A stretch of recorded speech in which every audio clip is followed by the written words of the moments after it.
Bismillahirrahmanirrahim. Assalamualaikum warahmatullahi wabarakatuh. Masih dalam suasana Lebaran ya hari ini. Aku akan mengajukan sebuah tajuk yang akan kita bicarakan kali ini adalah Arab janganlah melawan Iran. Ya, jadi tajuk kita kali ini adalah Arab. Ya, Arab itu maksudnya ya negara-negara Arab itu, negara-negara Arab itu ya yang dikomandani oleh Saudi Arabia dan berikut-berikutnya ya, grup-grupnya itu ya. Oke. Kita mulai dulu ya.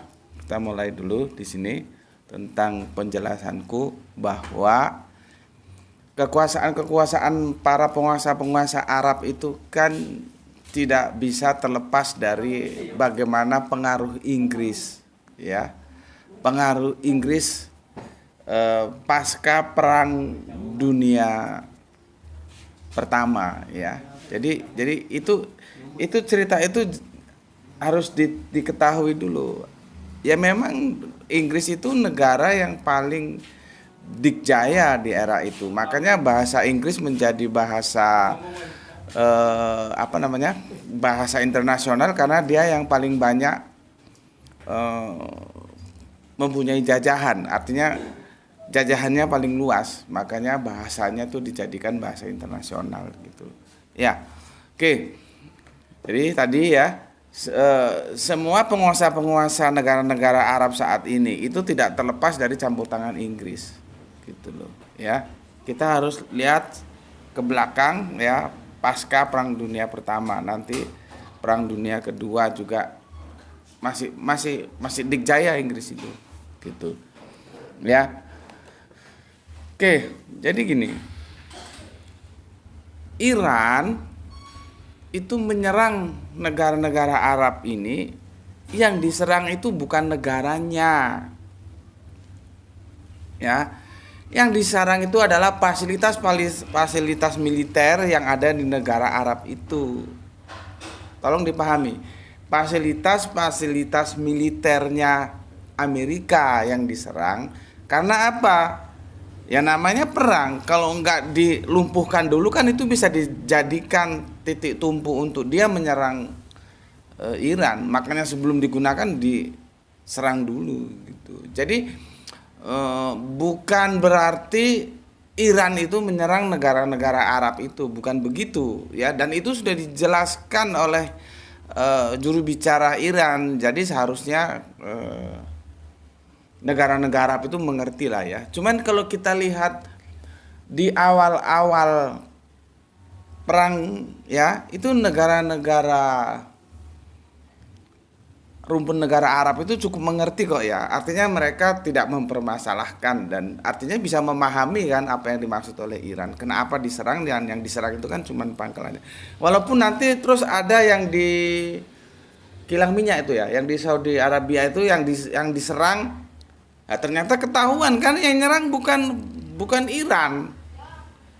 Justru Mossad. Itu loh, karena tujuannya dia untuk mengadu domba antara Iran dan negara-negara Arab ini gitu loh. Jadi cara bacanya peristiwanya begitu ya. Jadi di awal perang ini sebetulnya negara-negara Arab itu cukup, ya menurutku cukup bisa memaklumi lah ya, bisa mencikapi, bisa kondusif gitu ya.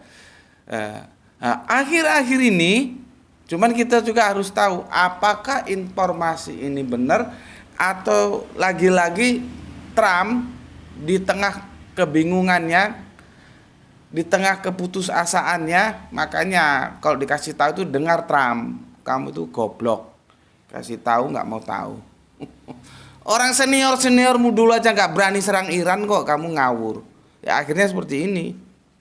Kamu yang mulai, kamu yang mengakhiri. Mana mau Iran? Sudah terlanjur babak belur kok.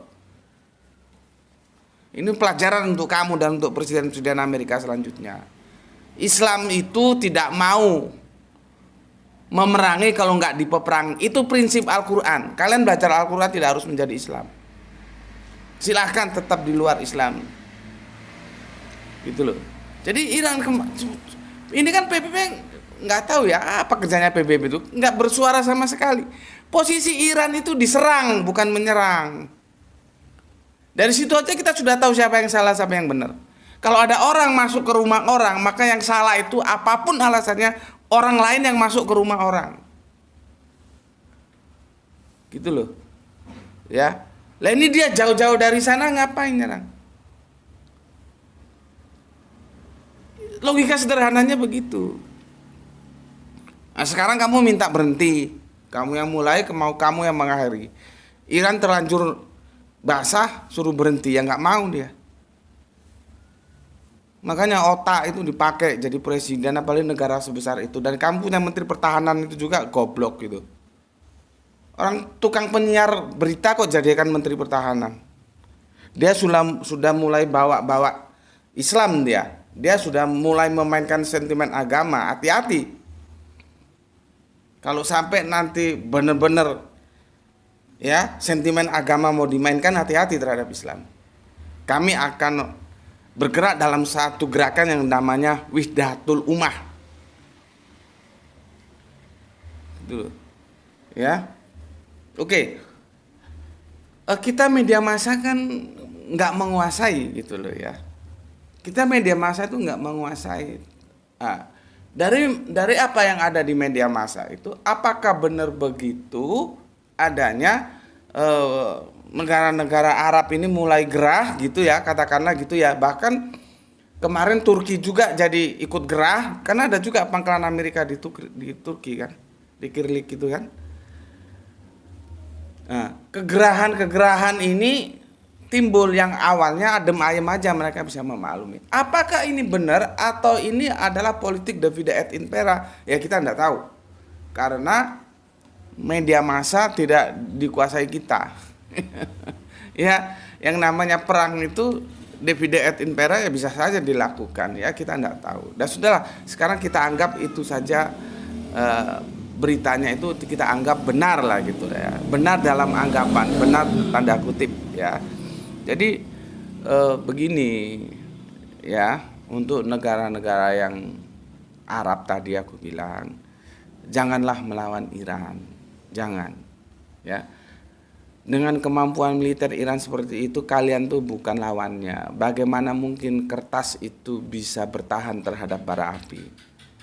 Ya, jangan. Mari kita eratkan justru persaudaraan. Ya, sudah nggak zaman lagi apa itu Sunni, apa itu Syiah. Kamu lihat komentarnya Menteri Pertahanannya si Donald itu. Apakah kita akan meributkan lagi Sunni Syiah? Itu orang yang hidupnya zaman lalu seharusnya. Kalau zaman sekarang sudah nggak ada. Ya, kita harus sesama Islam itu membangun ukhuwah yang aku bilang tadi. Ya, Wihdatul Ummah tadi itu.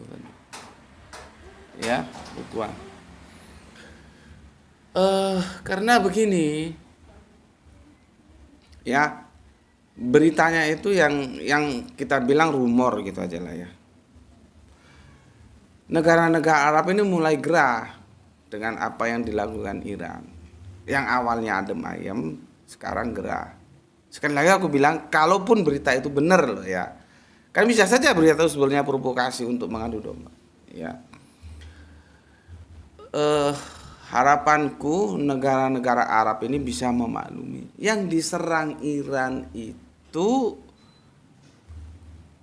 adalah proyek-proyek militernya Amerika yang ada di negaramu. Dia bukan menyerang kamu. Gitu loh. Dan kita lihat Iran cukup bagus, cukup sabar ya menghadapi itu. Mungkin Iran juga tahu ini Davide et Impera atau gimana ya, tidak pernah dilayani, tidak pernah digubris, dibiarin saja begitu ya. Makanya MBS juga itu pangerannya Arab tuh seharusnya tahu ya. Jadi jangan terus bersikap ya diametral terhadap Iran gitu loh. Jangan bersikap diametral ya. Karena bisa jadi masalah nanti. Meskipun sepertinya nggak mungkin ya, tapi kalau dimungkinkan ya silakan saja negara-negara Arab berani maju ya. Artinya benar-benar militernya itu ikut maju bersama Amerika dan Israel untuk melawan Iran. Ya kalau berani monggo silakan. Tapi menurutku kalaupun membantu itu mungkin dari sisi lain ya. Kalau secara benar militernya ikut maju bareng, ya itu hebat. Silakan saja kalau berani, silakan. Karena apa? Terjadi nanti perbedaan antara penguasa dan rakyatnya. Semua rakyat-rakyat Arab itu pro Iran. Nggak ada yang pro Amerika, pro Israel, enggak. Yang pro Israel, pro Amerika itu penguasa-penguasanya. Nah, kalau nanti pemerintahannya mengambil kebijakan karena pro Amerika terus mengirimkan tentaranya ya, sepertinya itu tidak mungkin karena nggak mungkin berani, tapi oke lah kita anggap berani ya. Rakyatmu itu akan bergejolak dan akan menentang kamu dan tidak menutup kemungkinan akan terjadi revolusi. Gitu loh. Ya silakan saja kalau mau melawan Iran. Ya, akhirnya terjadi revolusi di negaramu karena kamu dan rakyatmu tidak sejalan. Gitu loh. Ya, jadi menurutku nggak apa-apalah karena jalan ceritanya sudah seperti itu. Kalian berkuasa kan tidak lepas dari bagaimana pengaruh Inggris saat itu, nggak apa-apa ya. Makanya bentuk negaranya ada yang monarki, semi monarki, monarki murni, republik, terserah lah ya, terserah. Yang penting kalau menurutku begini sih, selama kalian memperlakukan rakyat kalian itu dengan baik, mereka pasti nggak ada masalah, nggak menggugat kekuasaan yang kalian miliki gitu loh. Kalian kan masuk zona nyaman gitu dah, nggak mau zona nyaman itu berakhir, kalian ingin terus menjadi penguasa, ya nggak apa-apa ya, sudah nggak apa-apa. Yang penting kalau kalian mensejahterakan rakyat kalian itu aman lah, jangan takut terjadi revolusi atau segala macam gitu ya. Jadi kalau begitu sebetulnya nggak perlu Amerika. Ngapain kalian kerjasama sama Amerika? Karena kamu gunakan Amerika kan kalau ada revolusi dari rakyatmu, kamu akan di backup oleh Amerika begitu. Sebenarnya tidak perlu, cukup perlakukan rakyatmu dengan baik gitu loh. Ya, cukup belum. Itu saya kira begitu pesan aku ya, jangan berhadapan dengan Iran ya. Karena nggak mungkin kertas itu akan berhadapan dengan api, pasti kebakar. Gitu aja. Ya, kita nonton aja itu sudah bagus ya. Nggak usah ikut bela Iran maju ke medan perang. Nggak usah. Ya, kita bersikap menonton dan kita doakan gitu ya, itu sudah bagus. Intinya dari pesan yang aku sampaikan ini ya, janganlah ya sesama kita ya mau diadu domba ya, jangan mau diadu domba. Sekian dari aku, alhamdulillahirabbil alamin. Atur nuhun.